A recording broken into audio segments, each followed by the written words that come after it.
In today's video, I'm going to teach you how to manage security alerts in Microsoft Outlook. Outlook security alerts are tied to your Microsoft account, so we'll manage them from the Microsoft Account Security page. Open your preferred browser and go to account.microsoft.com/security.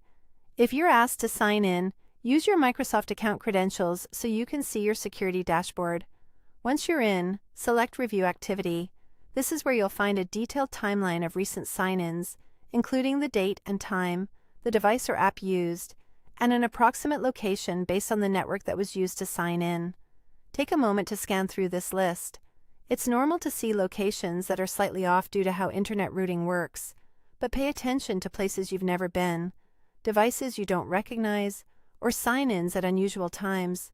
If everything looks familiar, you're in good shape. If anything looks suspicious, click Secure Your Account. This option guides you through locking things down quickly. Follow the prompts to protect your account, starting with changing your password. Choose a strong, unique password that you don't use anywhere else. A good approach is a long passphrase that's easy for you to remember, but hard for others to guess. Consider using a reputable password manager to store it securely.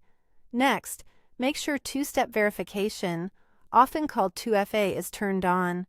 This adds a second check when you sign in, such as a code from an authenticator app or another approved method. Even if someone learns your password, they won't be able to access your account without that second factor. If it's already enabled, take a quick look to confirm your preferred method is still accessible to you. Now let's fine-tune how you receive security alerts. From the same security page, open Advanced Security Options, then go to Notification Preferences. Here you decide how Microsoft contacts you about important security events, like unusual sign-ins or password changes.